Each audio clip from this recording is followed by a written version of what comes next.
Very very welcome to all साथियों। Exam fighter number 1 पे आप सभी का हार्दिक स्वागत है, अभिनंदन है। आज हम लोग यूजीसी नेट पेपर 1 के यूनिट 10 को पढ़ने वाले हैं। और यूनिट 10 जो कि क्या है, हमारा शीर्षक हायर एजुकेशन सिस्टम, उच्च शिक्षा प्रणाली। हम लोग उच्च शिक्षा प्रणाली का एक बहुत ही महत्वपूर्ण टॉपिक डिस्कस करने वाले हैं, भारतीय शिक्षा की विकास यात्रा। और इन विकास यात्रा में हम लोग को जो पढ़ना है वो 3 राष्ट्रीय शिक्षा नीति को पढ़ना है। हम लोग जानते हैं हमारे देश में समय समय पर राष्ट्रीय शिक्षा नीति की घोषणा की जाती है। अभी हाल ही में राष्ट्रीय शिक्षा नीति 1920 की यानी 2020 की घोषणा की गई है। इसी प्रकार हम लोग देखेंगे जो सबसे पहली राष्ट्रीय शिक्षा नीति कब आई थी, 1968 में, से लेकर अभी वर्तमान में जो राष्ट्रीय शिक्षा नीति लागू की गई है, हाल ही में इसकी घोषणा हुई है 2020। तो 1968 से 2020 तक कुल कितने राष्ट्रीय शिक्षा नीतियाँ आई हैं? 3। तो इन्हीं 3 राष्ट्रीय शिक्षा नीति को देखने वाले हैं। उनमें से एक शिक्षा नीति जो दूसरी राष्ट्रीय शिक्षा नीति थी, उसमें एक बार संशोधन किया गया था। उन सब के बारे में हम लोग डिस्कस करेंगे। और हम लोग पूरी शिक्षा नीति को नहीं पढ़ रहे साथियों, हम लोग उन बस की पॉइंट्स को पढ़ रहे हैं। यहाँ पे जो की पॉइंट्स बनते हैं, जहाँ से प्रश्न आते हैं, उन्हीं चीज़ों को डिस्कस करने वाले हैं कि हमें एग्ज़ाम क्रैक करना है, न कि पूरे राष्ट्रीय शिक्षा नीति को रट लेना है। हम लोग उसी चीज़ को देखेंगे जो कि जहाँ से प्रश्न बनेंगे। तो देश की पहली राष्ट्रीय शिक्षा नीति कब आई थी? 1968 में। और देश की पहली शिक्षा नीति किस आयोग के सिफारिश पर आई थी? कोठारी आयोग। आपसे प्रश्न बनेगा कोठारी आयोग का गठन कब किया गया था? 1964 में। कोठारी आयोग ने सिफारिश कब दी? 1966 में। और कोठारी आयोग के सिफारिश पर कौन सा राष्ट्रीय शिक्षा नीति बना था? 1968 की पहली राष्ट्रीय शिक्षा नीति। इसमें और बातें क्या कही गई थी जो बहुत ही महत्वपूर्ण है। शिक्षा को राष्ट्रीय महत्व का विषय घोषित किया गया। आपसे पूछा जाएगा किस राष्ट्रीय शिक्षा नीति में शिक्षा को राष्ट्रीय महत्व का विषय घोषित किया गया? तो पहली राष्ट्रीय शिक्षा नीति में। इसमें 14 वर्ष तक के बच्चों के लिए अनिवार्य शिक्षा का लक्ष्य घोषित किया गया। और बच्चों को अनिवार्य शिक्षा मिले ही साथ ही शिक्षकों को प्रशिक्षण की समुचित व्यवस्था हो, इसका भी यहाँ पे विचार दिया गया। इसके साथ ही हमारी जो प्राचीन भाषा संस्कृत है, संस्कृत के संबंध में कहा गया संस्कृत हमारी विरासत है, हमारी संस्कृति की पहचान है, इसलिए संस्कृत को भी नहीं छोड़ना। हमें आधुनिक भाषा अंग्रेजी को पढ़ना ही पढ़ना है ताकि हम विश्व में किसी से कम ना रहें। लेकिन अपने प्राचीन जो संस्कृत भाषा है, इसके भी विकास पर विशेष ध्यान दिया जाना चाहिए क्योंकि ये हमारी विरासत है, बहुत ही महत्वपूर्ण। इसमें कहा गया कि हमारी जो शिक्षा है, शिक्षा पर बजट का 6% खर्च करना चाहिए। 6% खर्च करने का लक्ष्य रखा गया, शिक्षा पर 6%। इसके साथ ही त्रिभाषा सूत्र लागू किया गया। आपसे पूछा जाएगा त्रिभाषा सूत्र लागू किस राष्ट्रीय शिक्षा नीति में किया गया? तो पहली राष्ट्रीय शिक्षा नीति 1968 में त्रिभाषा सूत्र को लागू किया गया। तो त्रिभाषा सूत्र क्या होता है कि शिक्षा में बच्चों को 3 भाषाओं की शिक्षा दी जाएगी।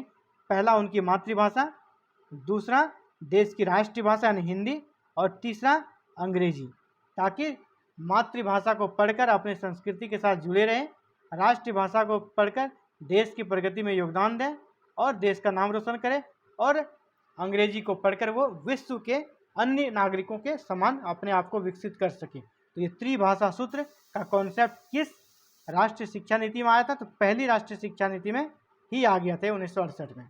यहाँ से प्रश्न बनते हैं और बहुत बार आया भी है प्रश्न। जो देश में दूसरी राष्ट्रीय शिक्षा नीति आई वो कब आई? 1986 में। आपसे पूछा जाएगा दूसरी राष्ट्रीय शिक्षा नीति कब आई थी? तो 1986 में।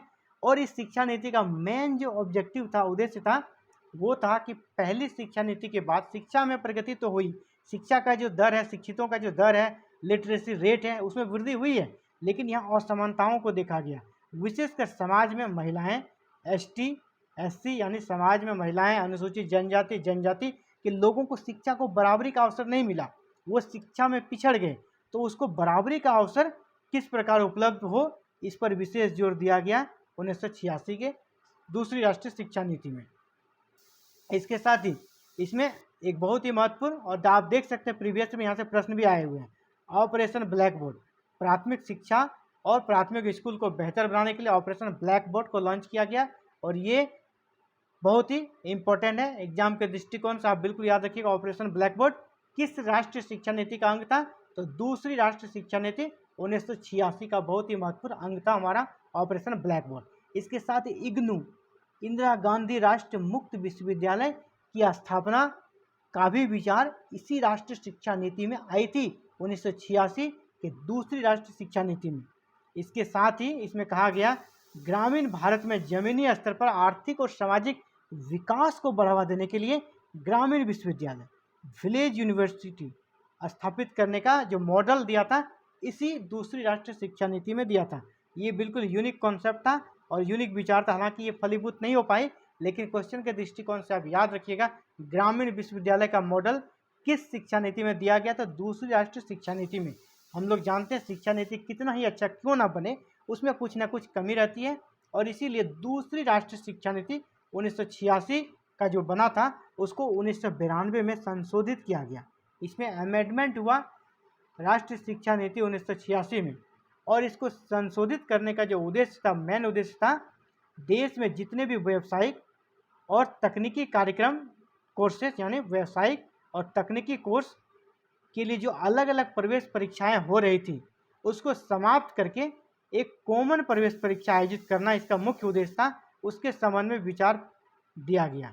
और इसमें क्या हुआ देखिए, इंजीनियरिंग, जो इंजीनियरिंग कॉलेज है और आर्किटेक्चर से संबंधित जो कोर्स उपलब्ध कराते हैं जो भी संस्थान, उनके लिए एक संयुक्त प्रवेश परीक्षा यानी जेई, जो कि हम लोग देखते हैं प्रत्येक साल अभी जेई का एग्जाम होता है, संयुक्त प्रवेश परीक्षा, ज्वाइंट एंट्रेंस एग्जामिनेशन, और अखिल भारतीय इंजीनियरिंग प्रवेश परीक्षा यानी all India engineering entrance examination यानी AIEEE, और राज्य स्तर पर जो भी व्यावसायिक और तकनीकी संस्थान है उनमें प्रवेश के लिए एक कॉमन परीक्षा राज्य स्तरीय इंजीनियरिंग प्रवेश परीक्षा, जिसे हम लोग SLEEE को बनाया गया और इस सिस्टम को डेवलप किया गया। और हम लोग देखते हैं इसी सिस्टम के तहत एग्ज़ाम होता है। इससे क्या हुआ, इसका फ़ायदा क्या हुआ, एग्ज़ाम का जो बहुलता था, बहुत सारे एग्ज़ाम जो देने पड़ते थे बच्चे को, अलग अलग यूनिवर्सिटी के लिए, अलग अलग संस्थान के लिए अलग अलग एग्ज़ाम, जिससे उन पर शारीरिक, मानसिक और वित्तीय बोझ पड़ता था, इसको कम किया गया। उसको कम किया गया इस संशोधन के माध्यम से। आपसे पूछा जाएगा 1986 के राष्ट्रीय शिक्षा नीति में संशोधन के माध्यम से किन संस्थाओं का जन्म हुआ, तो जो जेई होता है, जो संयुक्त प्रवेश परीक्षा होता है, इन सब का जो आया सबसे पहली बार, इन सब का कॉन्सेप्ट जो आया वो 1992 के संशोधन के माध्यम से आया था। अब हम लोग देखते हैं हमारी जो नई राष्ट्रीय शिक्षा नीति है, और बिल्कुल सबसे लेटेस्ट और सबसे नई राष्ट्रीय शिक्षा नीति कब आई, 2020 में, और ये अभी तक का अंतिम राष्ट्रीय शिक्षा नीति है। इसके बाद कोई राष्ट्रीय शिक्षा नीति अभी आई नहीं है। तो अब इसके मुख्य की पॉइंट्स को देखते हैं। इसमें जो शैक्षणिक संरचना की शिक्षा का जो मॉडल होगा किस प्रकार होगा, तो इसमें 5, 3, 3 और 4 का मॉडल रखा गया। और इसमें किस आयु वर्ग के बच्चों के लिए मॉडल रखा गया, 3 साल से लेकर 18 साल के बच्चों के लिए जो शैक्षणिक संरचना का मॉडल होगा वो 5, 3, 3 और 4। ये 5, 3, 3 और 4 क्या है, इसको हम लोग समझेंगे। सबसे पहले समझते हैं 5 में कहा गया कि प्री प्राइमरी यानी प्री प्राइमरी जो होगा, प्राइमरी से पहले, वो 3 साल का होगा, और इसमें 1 और 2 को भी शामिल कर दिया जाएगा। यानी ये जो पहला 5 है ये फाउंडेशनल स्टेज है। फाउंडेशनल स्टेज में मतलब हो गया 3 साल का प्री प्राइमरी स्कूल यानी LKG, UKG, नर्सरी, ये 3 साल का हो गया, और प्लस क्लास 1 और 2 मिला के हो गया 5 साल। ये 5 साल समझ गए आप। और इसके बाद जो 3 साल है वो है 4, 1, 2 हो गया, तो 3, 4 और 5, क्लास 3, 4 और 5 का को जो अलग से 3 साल इसको माना गया। तो 5 हो गया 3, और अगला जो 3 साल है वो है 6, 7 और 8।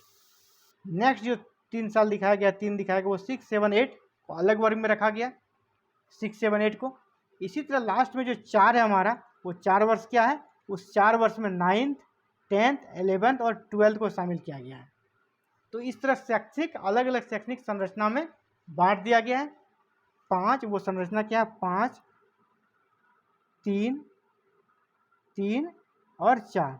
तो पहला 5 साल हो गया फाउंडेशनल कोर्स, प्री प्राइमरी का 3 साल और 1 और 2, यहाँ 2 तक आ गया। यहाँ पर आ गया हमारा 3, 4 और 5, यहाँ पर आ गया 6, 7 और 8, यहाँ पे हो गया 9, 10, 11 और 12। तो 5, 3, 3, 4 का मॉडल अपनाया गया है 2020 के नई राष्ट्रीय शिक्षा नीति के तहत। इसी के साथ ये भी जानना है कि इस शिक्षा नीति में और भी क्या कहा गया। NEP यानी न्यू एजुकेशन पॉलिसी, नई राष्ट्रीय शिक्षा नीति 2020 के तहत HHRO द्वारा एक मिशन चलाया गया है, national mission on foundational literacy and numeracy. National mission on foundational literacy and numeracy, इसको चलाने का उद्देश्य था कि बच्चे को विशेषकर 2025 तक टारगेट बनाया गया है। कब? 2025 तक कक्षा 3 स्तर तक के बच्चों के लिए आधारभूत कौशल सुनिश्चित किया जाए। इसमें कक्षा 3 पर विशेष फोकस दिया गया है कि जब बच्चे फाउंडेशनल स्टेज यानी पहले 5 साल, 3 साल प्री प्राइमरी और 2 साल 1 और 2 को जब पास कर जाए और 3 में आए, तो 3 में जब वो प्रवेश ले तो उसको किस स्तर का उसके अंदर नॉलेज होना चाहिए, इसका एक मिनिमम डाटा यहाँ पर दिया गया है। आधारभूत कौशल उसके अंदर विकसित किया जाएगा, ये विचार दिया गया है। और इसको प्राप्त करने का जो लक्ष्य रखा गया है वो इसे याद रखिएगा, कब रखा गया है? 2025 तक। 2025 तक कक्षा 3 के बच्चे को आधारभूत कौशल विकसित कर देना है। और इसी को कहा गया है फाउंडेशन लिटरेसी एंड न्यूमरेसी, यानी शॉर्ट में इसको FLN बोलते हैं। अभी बहुत सारे जो सरकारी टीचर हैं उसे FLN का ट्रेनिंग भी दिया जा रहा है, ताकि बच्चे में किस प्रकार 2025 तक आधारभूत कौशल विकसित हो सके। इसलिए टीचर को विशेष प्रशिक्षण भी दिया जा रहा है, जिसे FLN प्रशिक्षण भी कहा जा रहा है। हम लोग नई शिक्षा नीति के बारे में कुछ और भी जान लें, जहाँ से ऑब्जेक्टिव प्रश्न बनते हैं। हमारा जो इसके पहले का जो शिक्षा नीति था वो कब था? 1986 में। हालांकि 1992 में संशोधन हुआ था, लेकिन मूल रूप से जो दूसरी राष्ट्रीय शिक्षा नीति थी वो 1986 में बनी थी। और 1986 के बाद 2020 में शिक्षा नीति बनी है, और 1992 में इसका संशोधन भी हुआ था। जो हमारा वर्तमान शिक्षा नीति बना है 2020 में, 2020 की जो शिक्षा नीति है वो किस समिति के सिफारिश पर बनी है? तो कस्तूरी रंगन समिति के सिफारिश पर बनी है। ये प्रश्न बहुत ही इंपॉर्टेंट है, आपसे बिल्कुल पूछने का ज़्यादा चांस है। नई शिक्षा नीति 2020 किस समिति के सिफारिश पर बनी है? तो कस्तूरी रंगन समिति। नई शिक्षा नीति 2020 के तहत वर्ष 2030 तक, कब तक? इस डेट को, इस ईस्वी को याद रखिएगा, 2030 तक 100% इनरोलमेंट का लक्ष्य रखा गया। ग्रॉस इनरोलमेंट रेशियो जो है 100% होना चाहिए। ये टारगेट बनाया गया कब तक? 2030 तक, यानी 10 सालों में हमें 100% इनरोलमेंट का लक्ष्य हासिल कर लेना है। इसके साथ ही नई शिक्षा नीति के अंतर्गत केंद्र और राज्य के सहयोग से जीडीपी का 6% शिक्षा पर खर्च करने का लक्ष्य रखा गया है। हालांकि ये पहली शिक्षा नीति में भी थी, लेकिन अभी तक इसे प्राप्त नहीं किया जा सका है। इसीलिए इस शिक्षा नीति में भी इसे 6% तक करने का लक्ष्य रखा गया है। एजुकेशन पर 6% खर्च किया जाएगा। नई शिक्षा नीति के साथ ही मानव संसाधन प्रबंधन मंत्रालय जो हमारा है, मानव संसाधन विकास मंत्रालय जिसको बोलते थे, उसका नाम परिवर्तित कर शिक्षा मंत्रालय कर दिया। यानी जो पहले था हमारा मानव संसाधन विकास मंत्रालय, अब उसका नाम बदलकर क्या कर दिया? शिक्षा मंत्रालय। इसे आप याद रखिएगा, प्रश्न पूछा जाएगा। मानव संसाधन विकास मंत्रालय का नया नाम क्या है? तो शिक्षा मंत्रालय। इसके साथ और एक बहुत ही महत्वपूर्ण चीज़ को शामिल किया गया है इस शिक्षा नीति में, वो है हमारा शारीरिक शिक्षा। शारीरिक शिक्षा को ऐड किया गया है नई शिक्षा नीति में, और इसको हमारा जो कॉमन एजुकेशन सिस्टम उसमें इसको अनिवार्य अंग के रूप में शामिल किया गया है। इसमें कहा गया सभी स्तरों पर, चाहे किसी भी लेवल के स्कूल कॉलेज हो, छात्रों को बागवानी, नियमित रूप से खेलकूद, योगा, नृत्य, मार्शल आर्ट, इन सब का भी सुविधा उपलब्ध कराने की कोशिश की जाएगी, ताकि बच्चे शारीरिक गतिविधियों एवं व्यायाम वगैरह में भाग ले सके और इस क्षेत्र में भी अपना करियर बना सके। ये नई शिक्षा नीति का बहुत ही अच्छा निर्णय है और बहुत ही महत्वपूर्ण सेगमेंट था। तो अभी हम लोग देख रहे थे यूजीसी नेट पेपर 1 की क्लासेस हायर एजुकेशन सिस्टम में, देश में अब तक जितनी भी राष्ट्रीय शिक्षा नीति बनी है उसको देख रहे थे। Thank you very very much for connecting with exam fighter number 1 and watching this video. Thank you very very much.